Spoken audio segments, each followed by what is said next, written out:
ay yung ginawa po ni Ma'am Andes at ni Ma'am Nina po ng ating mga masisipag po na ano. At ginawa pong automated ni Ma'am Nina Hipolito po ng Santo Cristo Elementary School. So, siya po yung nag-automate po nito, gumawa po ng automated na progress report card. So, paano po ba natin sasagutan po to or paano po natin i-fill up tong automated progress report card na to? Kanina po, napasadahan na po din ni Ma'am Cheryl kung paano po yan nilalagyan po ng mga data.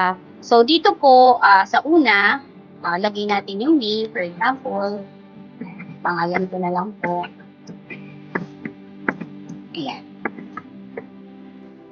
And then, yung sa date administered po natin, kung kailan natin in-administer yung yung kasanayan po ng bata, and then the competency. So, kanina po nasabi na rin po ni Ma'am Cheryl kung ano-ano po yung nakalagay sa progress report.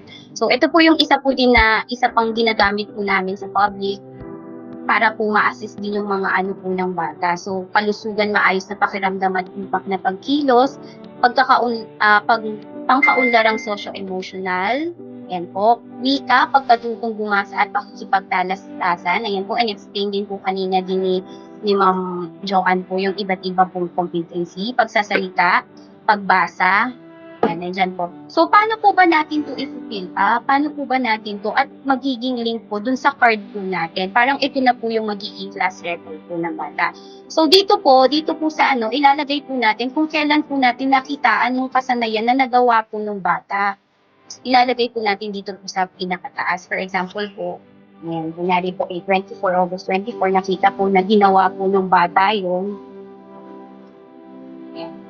ay, sige, nandyan naman po sa taas. So, ayan po. And then, dito po, di ba po may makikita tayo ng mga kasanayan po dito. For example, na isasagawa ang pangangalaga ng sariling kalusugan upang maging malinis ang katawan at ligtas sa anumang sakit.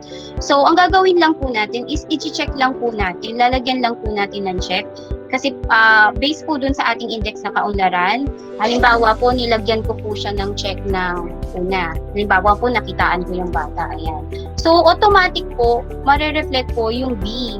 Makikita nyo po yung letter B. So, kapag po nagawa ng bata ng isa o dalawa, ang lalabas po dyan is beginning po yung bata o nagsisimula ka lamang. Halimbawa po, nakita nyo po na nagawa po ng bata yung kasanayan na yun.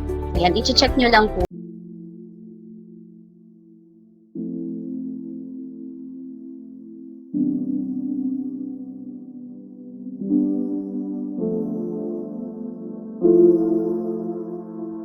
Ang kasanayan po, ayan.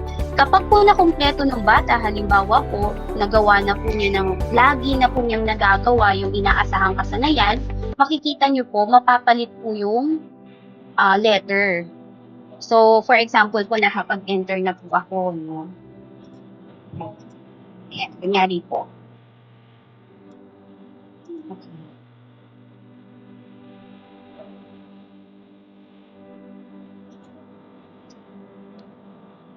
Ayan, halimbawa po nakapag-enter na po ako ng mga data. Na-check ko po yung mga kanyang kasanayan. So, paano po kaya ito ma-reflect dun sa ating progress report card? So, ayan, nakita nyo po, meron na po siyang mga letter. So, dito po, magre-reflect po siya sa ating card.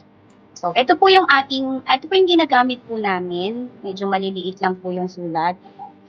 So, ayan po. Ito po yung ginagamit po namin sa public school po. Yung card po ng progress report card po na nawa po ni Ma'am Andy. Ayan. Ito po, nakita nyo po, kanina po, nag-input po ako dito sa class record, nag-check po ako nung ng bata, kung nagawa niya po yung isang kasanayan or ano. Then dito po, nag-reflect po siya sa ating card. Ito na po yung mga letter. From dito po sa class record natin, C, B, B, D, ayan lang po. Dito po, nag-reflect po siya. Ayan, nakita nyo po yung niya.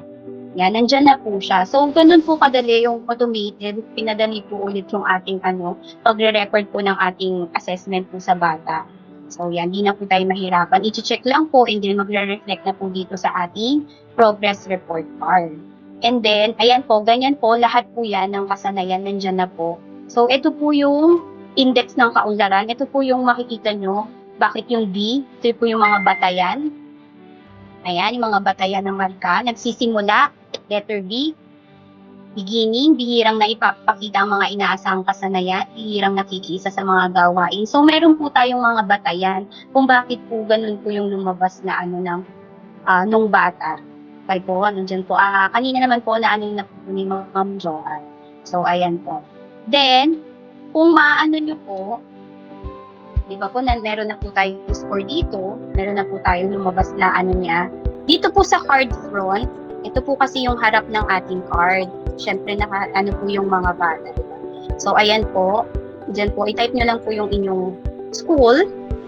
And then, dito po, i-type nyo po yung LRN ng bata, yung pangalan, yung section, kasarian, edad kung nang mag-aaral na sa umpisa ng taong panuruan. Ayan po, ilang taon na ba siya, ilang buwan na, edad ng mag-aaral sa katapusan ng taong panuruan. So, i-fill in lang po natin lahat po ng mga data na nandito.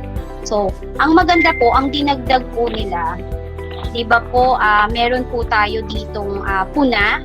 Iba po sa mga kinder teacher po, di ba, nagsusulat po tayo lagi ng mga puna ng guro.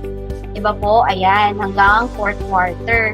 So, si Ma'am Ninya po, ang ginawa po niya, nilagay na po niya, meron na po siya dito sa side na mga puna po. Ayan, makikita niyo po dito, meron na pong mga puna na pwede na po natin kopyahin lang, i-copy paste. For example po, itong nagpamalas ng maganda at kasiyasiyang panimula. Ipagpatuloy kung hindi man mapaunlad ito. So, i-copy lang po natin, pwede i-control C lang natin, and then punta po tayo dito sa puna o komento ng guro. Ayan, i-paste lang po natin dyan. Ayan, ganyan po kadali. Nandyan na po yung puna. Hindi na po tayo masyadong mag-iisip kung kung makikita naman po natin dito po sa mga ginawa pong puna ng guro, ayan, nandyan na po lahat. So, pipili na lang po tayo kung akma po dun sa bata, kung nakikita nyo naman po na yun po yung maaari nyo po komento na pwedeng ilagay po dun sa ng bata, nandyan na rin. And then, dito po sa progress report, makikita rin natin yung talaan ng pagpasok ng bata, kung ilan yung araw ng pinasok, araw na lumiban, araw na nahuli, araw na di nakumpleto. So, ayan po, pinifill up din po namin. So, yun lamang po at maraming salamat po. Sana po naintindihan po yung paano gamitin yung automated po mo. Ayan, thank you, Ma'am Sheila Rose.